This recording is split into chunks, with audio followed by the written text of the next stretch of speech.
ನಮಸ್ಕಾರ ಸ್ನೇಹಿತರೆ, ರಾಮ ಮಂದಿರ ಪ್ರಾಣ ಪ್ರತಿಷ್ಠಾಪನೆ ಸಮಾರಂಭಕ್ಕೆ ಬರಲಿದ್ದಾರೆ ಧೋನಿ, ಕೊಹ್ಲಿ ಸೇರಿ ದಿಗ್ಗಜ ಆಟಗಾರರು. ರೋಹಿತ್ಗೆ ಸಿಕ್ಕಿಲ್ಲ ಇನ್ನು ಆಹ್ವಾನ. ಬಿಕ್ಕಿ ಬಿಕ್ಕಿ ಅತ್ತ ಕನ್ನಡಿಗ ಕೆಎಲ್ ರಾಹುಲ್. ಸುದ್ದಿಯ ಸಂಪೂರ್ಣ ಮಾಹಿತಿ ಏನು ಎಂಬುದನ್ನು ತಿಳಿಯುವುದಕ್ಕಿಂತ ಮೊದಲು ನೀವು ಕೂಡ ಟೀಮ್ ಇಂಡಿಯಾದ ಅಭಿಮಾನಿಗಳಾಗಿದ್ದರೆ ತಪ್ಪದೆ ಈ ಕೂಡಲೇ ಈ ವಿಡಿಯೋಗೊಂದು ಲೈಕ್ ಮಾಡಿ. ಅದೇ ರೀತಿ ಸ್ನೇಹಿತರೆ, ನಿಮ್ಮ ಪ್ರಕಾರ MS ಧೋನಿ ಹಾಗೂ ವಿರಾಟ್ ಕೊಹ್ಲಿ ಇವರಿಬ್ಬರಲ್ಲಿ ಕ್ರಿಕೆಟ್ ಲೋಕ ಕಂಡ ಅತ್ಯುತ್ತಮ ಕ್ಯಾಪ್ಟನ್ ಯಾರು ಅಥವಾ ನಿಮ್ಮ ನೆಚ್ಚಿನ ಆಟಗಾರ ಯಾರು ಎನ್ನುವುದನ್ನು ಸಹ ಕಾಮೆಂಟ್ ಮಾಡುವ ಮೂಲಕ ತಪ್ಪದೆ ತಿಳಿಸಿ. ಯಾಕಂದ್ರೆ ನಿಮ್ಮ ಒಂದೊಂದು ಕಾಮೆಂಟ್, ಒಂದೊಂದು ಲೈಕ್ ಕೂಡ ಬಹಳ ಮುಖ್ಯ.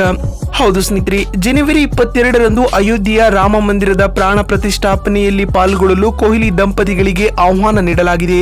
ಅಫ್ಘಾನಿಸ್ತಾನ ವಿರುದ್ಧದ 3 ಪಂದ್ಯಗಳ T20 ಸರಣಿ ಮುಕ್ತಾಯದ ಬಳಿಕ ಮುಂಬೈಗೆ ಬಂದ ಕೊಹ್ಲಿ ರಾಮ ಮಂದಿರದ ಪ್ರಾಣ ಪ್ರತಿಷ್ಠಾಪನೆ ಕಾರ್ಯಕ್ರಮದಲ್ಲಿ ಭಾಗವಹಿಸಲು ಆಹ್ವಾನವನ್ನ ಸ್ವೀಕರಿಸಿದ್ದಾರೆ. ಇದಕ್ಕೂ ಮುನ್ನ ಮಾಸ್ಟರ್ ಬ್ಲಾಸ್ಟರ್ ಸಚಿನ್ ತೆಂಡೂಲ್ಕರ್ ರವರಿಗೂ ರಾಮ ಮಂದಿರದ ಪ್ರಾಣ ಪ್ರತಿಷ್ಠಾಪನೆಯಲ್ಲಿ ಪಾಲ್ಗೊಳ್ಳಲು ಆಹ್ವಾನವನ್ನು ನೀಡಲಾಗಿತ್ತು.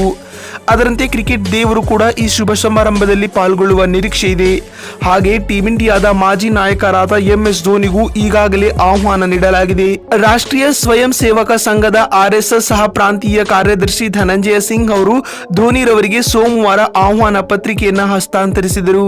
ಈ ವೇಳೆ ಬಿಜೆಪಿಯ ರಾಜ್ಯ ಸಂಘಟನೆಯ ಪ್ರಧಾನ ಕಾರ್ಯದರ್ಶಿಯಾದ ಕರ್ಮವೀರ್ ಸಿಂಗ್ ಕೂಡ ಈ ವೇಳೆಯಲ್ಲಿ ಉಪಸ್ಥಿತರಿದ್ದರು. ಬಂಧುಗಳೇ, ಅಯೋಧ್ಯೆಯಲ್ಲಿ ರಾಮಲಲ್ಲ ಪ್ರಾಣ ಪ್ರತಿಷ್ಠಾಪನೆ ಸಮಾರಂಭವು ಇದೇ ಜನವರಿ 22ರಂದು ಅದ್ದೂರಿಯಾಗಿ ನಡೆಯಲಿದೆ.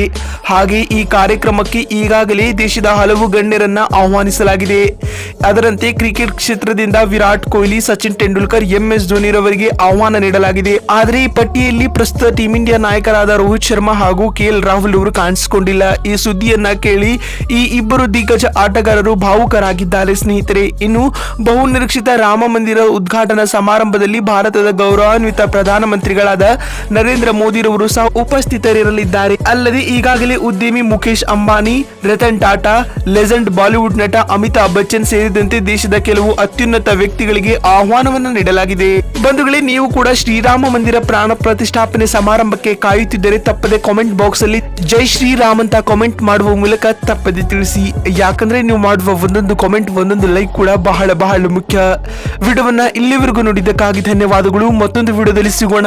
ಅಲ್ಲಿವರೆಗೂ ನಮಸ್ಕಾರ, ಧನ್ಯವಾದಗಳು ಸ್ನೇಹಿತರೆ.